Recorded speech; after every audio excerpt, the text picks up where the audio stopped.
아직도 엔화를 일본 여행 갈 때 필요한 돈이라고 생각하신다면 이건 진짜 큰일입니다. 엔화는 이제 단순히 여행 갈 때 환전하는 돈이 아니라 투자자로서 반드시 알고 있어야 할 투자 대상으로 보셔야 합니다. 이유는 간단합니다. 지금 엔화에 들어가기 꽤 괜찮은 구간으로 보이기 때문입니다. 흐름이 바뀌고 있어요. 현재 상황을 딱 요약하면 올해 미국은 금리를 내릴 준비를 하고 있고 일본은 금리를 올리려고 하고 있습니다. 이 말은 뭐냐면요. 엔화에 투자해서 크게 손해보기 어려운 구간에 들어왔다는 해석도 가능하고 동시에 엔캐리 트레이드처럼 전 세계 돈이 움직이던 공식 자체가 깨질 수도 있는 신호라는 겁니다. 그래서 이 영상에서는 엔화의 성질부터 실제 투자 방법까지 전부 종결해 드리겠습니다. 참고로 저는 2021년부터 엔화 투자를 해왔고요. 2에서 3년 전에 이미 엔화 관련 영상을 올렸었습니다. 지금도 투자를 하고 있습니다. 21년 당시에는 엔화 투자만 집중적으로 했기 때문에 월 50에서 100만원 정도를 꾸준히 벌었고요. 지금은 다양한 투자를 병행하다 보니 엔화는 소액으로만 하면서 용돈을 벌고 있지만 그래도 연 수익률 기준으로는 10% 이상은 계속 유지하고 있습니다. 진짜 핵심만 설명할 겁니다. 이 영상 하나로 엔화 투자 마스터 하실 수 있으니까 10분만 투자해서 정리하고 가시기 바랍니다. 단언컨대 여러분이 해본 투자 중에 가장 쉽고 가장 효율적일 겁니다. 사람들이 엔화 투자에 대해서 가장 많이 잘못 생각하는 게 딱 두 가지가 있습니다. 이 두 가지만 바로 잡아도 엔화를 바라보는 시선이 완전히 달라집니다. 이걸 꼭 알아야 엔화 투자를 할 수 있어요. 첫 번째 오해입니다. 엔화는 장기 투자 자산이다 라는 생각이에요. 그래서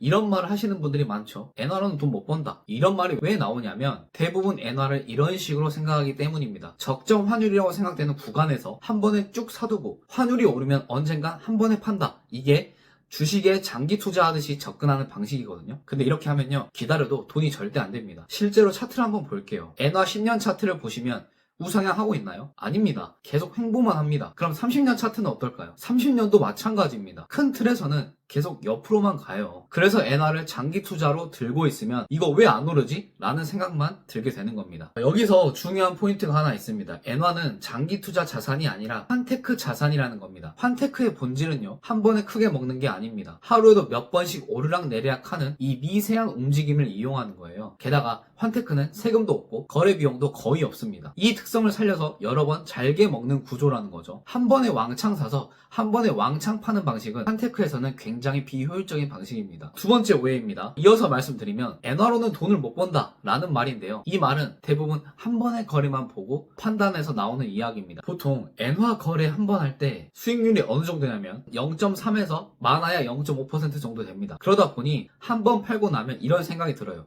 이게 뭐야? 이거 너무 쥐꼬리 아니야? 근데 이건 계산 단위를 완전히 잘못 짚은 겁니다. 연간 수익률이 0.5%면 당연히 처참하죠. 근데 하루 수익률이 0.5%면 이야기가 완전히 달라집니다. 엔화는 하루에도 변동이 꽤 있습니다. 저는 많을 때는 하루에 5번 넘게 사고 팔았던 적도 있어요. 하루하루 쌓이는 이 작은 수익들이요. 몇 주, 몇 달, 그리고 연 단위로 계산하면 완전히 다른 숫자가 나옵니다. 이게 바로 사람들이 체감하지 못하는 부분입니다. 한 번의 거래만 보면 작아 보이지만 거래를 여러 번 꾸준히 반복하면 그게 곧 수익 구조가 됩니다. 그리고 만약 여기서도 그래도 버는 돈이 작게 느껴진다 라고 생각하신다면 그건 이 엔화 투자에 대한 전략 문제가 아니라 시드 문제일 가능성이 굉장히 큽니다. 이럴 때는 거래 방식을 탓할 게 아니라 시드를 키우는 게 더 맞는 선택입니다. 이 두 가지 오해만 깨도요. 엔화 투자를 바라보는 관점이 완전히 달라집니다. 엔화는 작은 파동을 계속 먹으면서 확정 수익을 쌓아가는 자산이라는 것. 이걸 이해하셔야 다음 단계로 넘어갈 수 있습니다. 그렇다면 엔화를 어떤 방식으로 접근해야 실제 돈이 되는지 그 구조를 하나씩 풀어보겠습니다. 여기서부터 진짜 중요한 부분입니다. 집중해주세요. 제가 계속 강조한 핵심 전략은 딱 하나예요. 계획된 분할 매수, 분할 매도 전략, 일명 스플릿 전략입니다. 이걸 이해 못하면 엔화 투자는 그냥 감정 매매가 되고 이걸 이해하면 구조적으로 돈을 쌓아갈 수 있는 겁니다. 첫 번째 단계는 아주 단순하지만 대부분이 건너뛰는 단계입니다. 바로 이 적정 환율 구간에서만 시작하는 겁니다. 엔화를 투자하기 전에 적정한지 아닌지는 감이 아니라 차트를 보면 됩니다. 지금 차트 보시면 어떤가요? 역사적으로 봤을 때 꽤 낮은 구간에 와 있습니다. 저는 개인적으로 보수적으로 잡아서 950원대 아래에서는 들어가면 잃기가 어렵다고 봅니다. 그래서 지금 굉장히 좋은 구간이라는 거예요. 중요한 건 숫자 자체가 아니라 본인만의 기준 구간을 마음속에 정해두고 들어간다는 것입니다. 싸다 비싸다 이런 기준이 없이 그냥 느낌상 괜찮은 것 같아서 들어가면 그때부터 투자가 아니라 도박이 되거든요. 자, 두 번째 단계는 자본을 여러 개로 나누는 겁니다. 이게 바로 분할 매수의 핵심이에요. 예를 들어서 이런 식입니다. 첫 번째 매수는 950원에 들어갑니다. 넘버 원이라 할게요. 근데 내가 사면 꼭 떨어지죠. 환율이 떨어지면 945원이 됩니다. 그러면 넘버 2는 945원에 매수합니다. 와, 근데 또 떨어졌네. 쫄지 마세요. 넘버 3 940원에 매수합니다. 이런 식으로 처음부터 계획된 가격 간격으로 나눠서 들어가는 구조입니다. 여기서 중요한 건 떨어지면 물 타야지가 아니라 떨어지면 원래 이렇게 사기로 했지? 라는 태도입니다. 이거 물타기가 아니라 설계된 평균 단가 조절이에요. 자, 그 다음 단계가 진짜 핵심입니다. 환율이라는 게요, 절대 떨어지기만 하진 않습니다. 다시 올라오기 시작하는데 이때 어떻게 하느냐가 중요합니다. 예를 들어 어느 날 갑자기 환율이 950원까지 튀는 거예요. 자, 그럼 940원에 샀던 넘버 3는 950원이 됐으니 이건 수익이죠. 945원에 샀던 넘버 2도 마찬가지입니다. 이때 모든 물량을 다 파는 게 아니라 이미 수익이 난 포지션만 매도합니다. 즉 넘버 2, 넘버 3만 정리하고 1번 계좌는 그대로 들고 가는 겁니다. 이렇게 하면 어떻게 되느냐? 이미 넘버 2, 3는 확정이 됐고 여전히 넘버 1 엔화 포지션은 유지한 상태가 됩니다. 그리고 다시 환율이 떨어지면 어떻게 하느냐? 똑같이 반복하는 겁니다. 다시 분할 매수, 다시 되돌림에서 분할 매도, 이걸 계속 반복하는 구조입니다. 핵심은 한 번에 크게 먹으려는 게 아니라 이 작은 이익들을 계속해서 쌓아가는 구조라는 점이에요. 자본금이 1000만 원이라고 하면 10등분을 해도 되고 200만원씩 5등분을 해도 됩니다. 상황에 따라서는 넘버 5에서 넘버 10 사이로 혹은 그 이상 유연하게 나누는 것도 가능합니다. 이건 뭐 시대에 따라서 성향에 따라서 선택하는 거죠. 여기서 한 가지 더 중요한 포인트가 있습니다. 추가 매수를 할 때도 반드시 숫자를 미리 정해둬야 합니다. 예를 들어 최초 매수 환율 대비 5원 떨어질 때마다 추가 매수하겠다, 뭐 이런 식입니다. 저는 개인적으로 3원에서 4원 단위로 쪼개는 경우가 많습니다. 이 기준이 있으면요, 환율이 내려갈 때 불안해질 이유가 없습니다. 왜냐하면 내려갈 걸 예상하고 그에 맞는 행동을 정해놨기 때문입니다. 이렇게 되면 많은 사람들이 착각하는 물타기랑은 완전히 다른 구조가 되겠죠. 무작정 평균 단가를 낮추는 게 아니라 계획된 구간에서 평균 단가를 조정하면서 나중에 환율이 돌아올 때 여러 구간에서 수익을 실현할 수 있는 구조가 됩니다. 나눠 사고 나눠 파는 거예요. 자, 그리고 분할 매도에 대해 더 이야기를 해볼게요. 매수만 나누는 게 아니라 매도도 나눠야 합니다. 각 분할 포지션마다 매도 목표 수익률을 크게 잡을 필요도 없습니다. 보통 0.2%에서 많아야 0.5% 정도면 충분합니다. 그게 한 3원에서 5원 정도 될 거예요. 이 정도만 돼도 저는 그냥 바로바로 수익 확정합니다. 욕심부리면 구조가 깨집니다. 내가 5원 단위로 매수하겠다 마음 먹었으면 5원 단위로 매도하는 겁니다. 제가 엔화 투자를 해오면서 경험적으로 느낀 건 이겁니다. 우리는 이미 싼 구간에서 엔화를 사고 있기 때문에 구조적으로 잃을 확률이 낮다는 겁니다. 환율이 적정 수준에 가까워질수록 시도와 본인 성향에 따라 더 잘게 나누고 같은 방식으로 0.2에서 0.5% 구간에서 자주자주 매도해주는 겁니다. 이렇게 하면 하루하루는 별거 아닌 것처럼 보여도 이게 쌓이면 연 단위에서는 완전히 다른 결과가 나오게 되는 거예요. 자, 다시 한번 정리하겠습니다. 엔화 투자의 본질은 한 방에 먹는 게 아니다. 계획, 반복, 그리고 수익의 누적입니다. 이 구조를 이해하셨다면 이제는 엔화 투자에 대해서 더 이상 어렵지도 무섭지도 않은 자산이 되는 겁니다. 이쯤 되면 이런 질문도 반드시 나오겠죠. 근데 만약에 환율이 미쳐가지고 계속 떨어지기만 하면 어떡합니까? 아까 말한 넘버 1, 넘버 2, 넘버 3 이렇게 분할로 들어간 거는 전부 다 물리는 거 아니에요? 이런 생각이 드는 거 너무 정상입니다. 오히려 이런 질문을 안 하면 투자를 너무 쉽게 보는 거예요. 일본이 망할 리는 없으니 극히 드물겠지만 현실적으로는 이런 상황도 가능은 하죠. 환율이라는 게 항상 우리가 원하는 방향으로만 움직이지는 않습니다. 근데 여기서 중요한 사실이 하나 있습니다. 환율이 떨어지기만 하는 경우는 거의 없다는 겁니다. 떨어지다가도 반드시 중간중간 횡보하는 구간이 나오고 반등 구간이 나옵니다. 그때 우리가 해야 할 일은 끝까지 들고 있다가 한 방에 해결하자가 아니라 떨어질 때 나오는 횡보 구간에서 계속 수익을 확정해 나가는 구조로 만드는 겁니다. 그럼에도 불구하고 극단적인 상황을 가정해 볼 수는 있겠죠. 엔화가 진짜 미쳐가지고 800원대 700원대까지 간다. 일본이 망하기 직전까지 간다. 분할 매수를 넘버 100까지 했는데 전부 물린 상태다. 흔히 말하는 완전 물림 상태. 뭐 이럴 때는 어떻게 하느냐? 라는 질문이 있을 수 있겠죠. 이건 제가 진짜 실제로 쓰는 방식 그대로 말씀드릴게요. 첫 번째 방법은요, 농담 반 진담 반인데 저는 그냥 일본 여행을 가버립니다.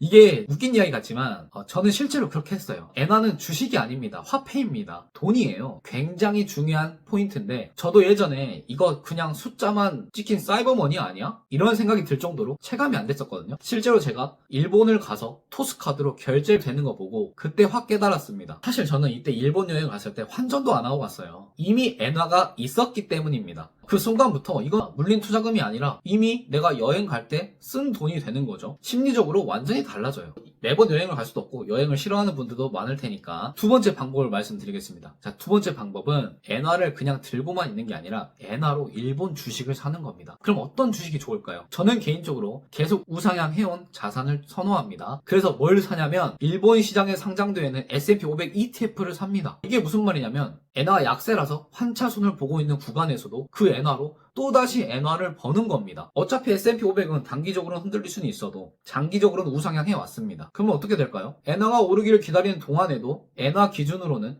계속 수익이 쌓이는 겁니다. 나중에 엔화가 다시 강해진 시점이 오면 환율 수익, 자산 수익까지 겹치게 되는 구조가 되는 거죠. 이게 진짜 엔화 투자의 강점입니다. 주식처럼 물리면 끝이 아닙니다. 돈으로 쓸 수도 있고 굴릴 수도 있고 다른 자산으로 연결할 수도 있는 거죠. 그래서 엔화는 관리만 잘하면 극단적인 상황에서도 선택지가 남아있기 때문에 쉬운 거예요. 정리하면 이겁니다. 엔화가 내려갈 때 겁먹고 멈추는 게 아니라 내려가는 구간에서도 할 수 있는 행동을 미리 정해두는 것, 여행, 주식, 분할 매도, 분할 매수 이런 선택지들이 있다는 걸 알고 있느냐 없느냐가 엔화 투자를 실패로 만들지 수익 구조로 만들지 가르는 진짜 차이인 겁니다. 와, 진짜 오늘 다 말씀드리네요. 추가적으로 물어보실 것 같은 궁금해하실 것도 정리를 다 싹 할게요. 종결해 버리세요, 이참에. 먼저 이런 질문 많이 하실 겁니다. 그럼 계좌를 여러 개 만들어야 하나요? 분할 매수, 분할 매도 얘기하니까 계좌를 여러 개 써야 하나 고민이신 분들이 많아요. 결론부터 말씀드리면 하나만 있어도 됩니다. 꼭 계좌를 추가적으로 만들 필요는 없어요. 대신 기록이 중요합니다. 저는 개인적으로 달러리치라는 어플을 가장 추천합니다.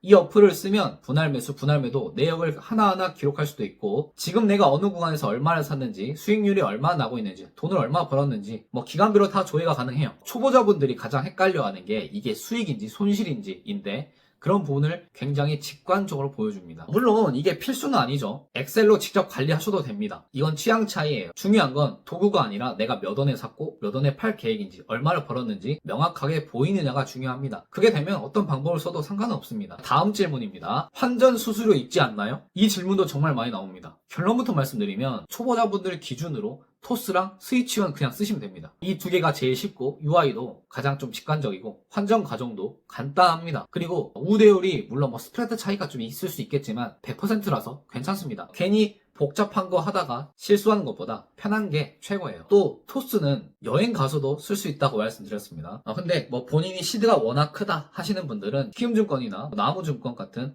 증권사를 같이 활용하셔도 좋겠죠. 상황에 따라 선택지가 늘어나는 거지 처음부터 어렵게 갈 필요는 없습니다. 처음에 무조건 단순하게 이해되는 구조로 토스랑 스위치온으로 한번 해보시면 됩니다. 그리고 제 영상을 꾸준히 봐오신 분들은 아시겠지만 저는 워낙 솔직한 편이거든요. 그래서 이 엔화 투자에 대해서도 아주 솔직하게 말씀드리겠습니다. 광고도 아니니까 포장해서 좋게 말할 필요도 없고 기대를 부풀릴 생각도 없습니다. 제가 생각하는 엔화 투자는 딱 이런 겁니다. 원금을 거의 잃지 않고 꾸준히 안정적으로 월 현금 흐름을 만들어내는 투자입니다. 그리고 심리적으로도 비교적 편하게 벌 수 있는 투자인 겁니다. 대신에 딱 하나, 이건 절대 아닙니다. 인생을 순식간에 바꿀 정도의 대박 수익 이런 걸 기대하신다면 엔화 투자는 하지 않는 게 낫습니다. 그래서 저는 이렇게 말합니다. 인생을 바꿀 돈, 그러니까 몇억, 몇십억을 단기간에 벌고 싶다면 솔직히 이 투자 말고 다른 걸 하시는 게 맞습니다.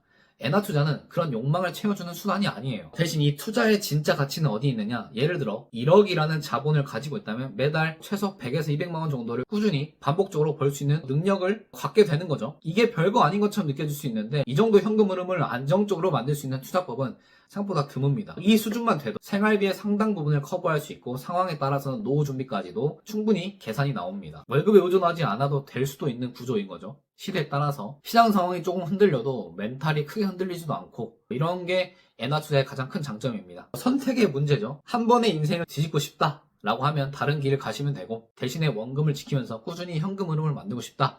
엔화 투자는 충분히 고려해 볼 만한 선택지입니다. 저는 이걸 솔직하게 알고 시작하는 게 제일 중요하다고 생각합니다. 이 영상의 목적도 딱 그겁니다. 대박 난다는 환상을 심어주고 싶지 않아요. 현실적으로 가능한 구조를 정확히 보여주는 것, 그리고 그거에 대해서 이해하는 것. 이 투자가 나한테 맞는지 아닌지는 여러분이 스스로 판단하시면 됩니다. 오늘 영상에서 다룬 내용만 제대로 이해하셔도 엔화를 여행 갈 때 쓴 돈으로 보는 시선은 완전히 바뀌실 거라 생각을 하고 소액이라도 직접 구조를 만들어 보세요. 실행하는 사람만 비로소 알게 되는 것들이 있습니다. 어쨌든 이걸로 종결 하시면 됩니다. 이 영상이 도움이 되셨다면 구독과 좋아요 한 번씩 눌러주시고요. 댓글로 궁금한 건 남겨주시면 제가 답글을 달아드려도 되고 아니면 투자 고수분들이 답글을 달아주실 겁니다. 저는 앞으로도 돈 이야기, 투자 이야기, 경제 이야기 포괄적으로 다룰 예정이고 유튜브에서 미처 하지 못한 이야기들은 제 블로그를 통해서 공유하고 있으니까 한 번씩 놀러와 주세요. 끝까지 시청해주셔서 감사합니다. 새해 복 많이 받으세요.